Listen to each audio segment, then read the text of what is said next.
बिस्मिल्लाहिर्रहमानिर्रहीम। आप देख रहे हैं पैशन न्यूज़ और पैशन न्यूज़ में आप आज की आपको अपडेट्स दें। एक हमारे बहुत ही प्यारे भाई हैं जो आज की उन्होंने अपडेट्स हमें दी हैं कि वो कल वहाँ से बुनेर से आए हैं। जो बुनेर के हालात और वाक़यात हैं मैं अपनी ज़ुबानी तो नहीं सुनाना चाहूँगा, लेकिन मैं फ़रहाद भाई की ज़ुबानी सुनाना चाहूँगा। फरहाद भाई से मैं रिक्वेस्ट करूँगा कि फरहाद भाई आप थोड़ी सी इस पर रोशनी डालें प्लीज़।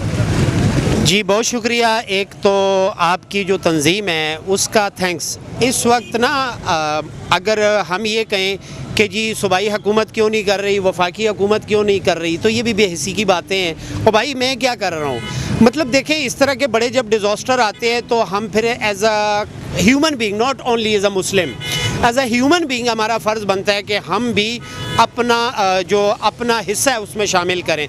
इस तरह के डिज़ास्टर पर हुकूमतें अगर अकेले काम करें और आवाम साथ ना हो तो फिर नाकामी ही देखनी पड़ती है। जब पीर बाबा के इलाके में हम पहुँचे, तो जैसे कि हम रात को 2 बजे वहाँ पर पहुँचे तो वहाँ पर 112 की टीम वहाँ पर मौजूद थी और फ़ौजी जवान भी वहाँ पर मौजूद थे। तो उन्होंने हमें कहा कि जी आप लोग नहीं जा सकते, एक तो वेदर भी क्लियर नहीं है, तो खुदा न खास्ता एक डिज़ास्टर तो हो चुका है तो आप ना जाएं। तो हमें तो अपनी जान से बहुत ज़्यादा प्यार है, तो हमने कहा जी जैसे कहेंगे आप। तो फिर हम जब अर्ली मॉर्निंग वहाँ पे पहुँचे, चूँकि स्टे हमारा बुनेर में ही था, 2 दिन हम वहाँ पे रहे, तो दूसरे दिन फिर हम जब गए तो एक तो जो क्लाउड बरस्ट वो पत्थर हमने देखा, तो खुदा की कसम इंसानी आंख जब उन पत्थरों को देखती है ना तो यकीन करना मुश्किल है कि मतलब ये कैसे हो सकता है कि वहाँ पर क्लाउड बरस्ट हुआ और यहाँ 3 किलोमीटर इतने पत्थर जो है वो रुड़ते हुए आ गए। तो वो सिर्फ जो पत्थरों का सैलाब आप उससे कहेंगे नहीं था, उसके बाद था मट्टी का सैलाब। यानी कि जो पीर बाबा का इलाका है वहाँ पे 1400 तकरीबन दुकानें हैं और हमने वो दुकानें विज़िट की, वो सब मट्टी से फुल थी। मतलब दूसरे दिन वो मट्टी निकालते थे, इदारों वाले आते थे, वो मट्टी को उठा के लेके जाते थे, फिर और निकालते थे। तो ये मेरा ख्याल है 5-6 दिन तो ये सूरत हाल रही।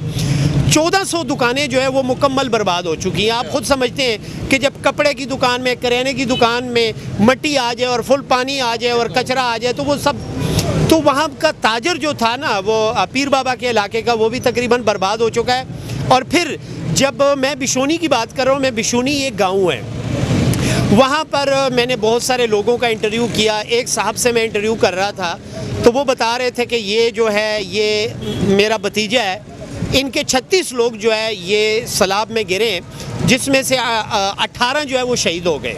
और फिर बहुत अफसोस की बात है, मतलब इंसान के ना रोंगटे खड़े हो जाते हैं, दिल खून के आंसू होता है।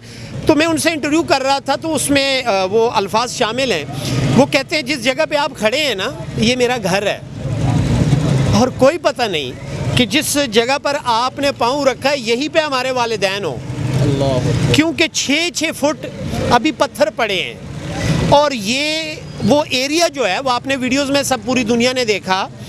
तो जब मैं वो पत्थर देख रहा था तो मैं बार बार उनसे पूछ रहा था कि हजूर कुछ पत्थर आए होंगे ना, तो बाकी तो पत्थर इधर ही। कहता नहीं भाईजान। उन्होंने फिर वहाँ की ओल्ड वीडियो दिखाई, उन्होंने कहा ये देखे ग्रीनरी। तो वो जब ग्रीनरी देखी तो खुदा की कसम आंखें यकीन नहीं कर पा रही थी कि हज़ारों की तादाद में यहाँ पे पत्थर आए, पत्थर आके गिरे, फिर उसके बाद मट्टी का सैलाब आया, फिर उसके बाद लकड़ का, मतलब जितना भी वहाँ पे सब्ज़ा था ना।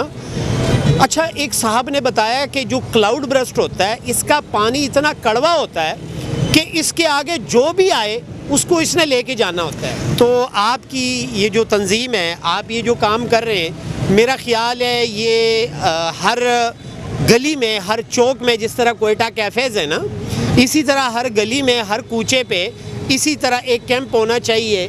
क्योंकि मैं मादरत के साथ, इंतहाई मादरत के साथ, हम बहुत बेहिस लोग हैं। बिल्कुल ठीक कह रहे हैं। एज़ अ कौम हम बहुत बेहिस हैं। मतलब खैबर पख्तूनख्वा में ये जो सैलाब आना था और उसके बाद वो सूरत हाल तो सब ने वीडियोज़ पे देख ली कि बहुत क़यामत खेज़ मंज़र था। और क़यामत इसी को कहते हैं कि जब आए तो ना वालिदैन का पता, ना बाप का पता, ना बच्चों का पता। तो वो क़यामत खेज़ सिलसिला हमने देखा बिशूनी और बुनेर में। तो जहाँ पर ये क्लाउड बरस्ट हुआ है वहाँ नीचे ज़मीन है और ऊपर आसमान है। तो अगर हम ये कहें कि हम बड़े नेक लोग हैं, हम महफूज रहेंगे, तो इसकी कोई गारंटी नहीं है। हमें चाहिए कि जहाँ पर आप कैंप देखते हैं, जहाँ पर मुतासरीन के लिए इमदाद इकट्ठी की जाती है। ये सब लोग जितने भी खड़े हैं ये ब्रिज का काम कर रहे हैं। ये वो ब्रिज है कि आप घर में, मेरी बहन, मेरी माँ, मेरा भाई घर में बैठकर ये सोचता है कि मेरा तो दिल करता है कि मैं इनको कोई 50 पैकेट राशन के भिजवा दूं, लेकिन मैं वहाँ जाऊं कैसे? तो आपको जाने की ज़रूरत नहीं है, यहाँ पर आपको किसी पर ट्रस्ट करना पड़ेगा और वो जो 50% का आपने राशन जहन में डिसाइड किया हुआ है वो इन कैंप्स वालों को देना पड़ेगा, क्योंकि ये ब्रिज का काम कर रहे हैं, आपके लिए आसानी मुहैया कर रहे हैं। तो मैं आप सबका थैंक्स करता हूँ कि आपने मुझे बोलने का टाइम दिया। जज़ाकल्लाह sir, thank you so much ji. आप देख रहे थे जी पैशन न्यूज़।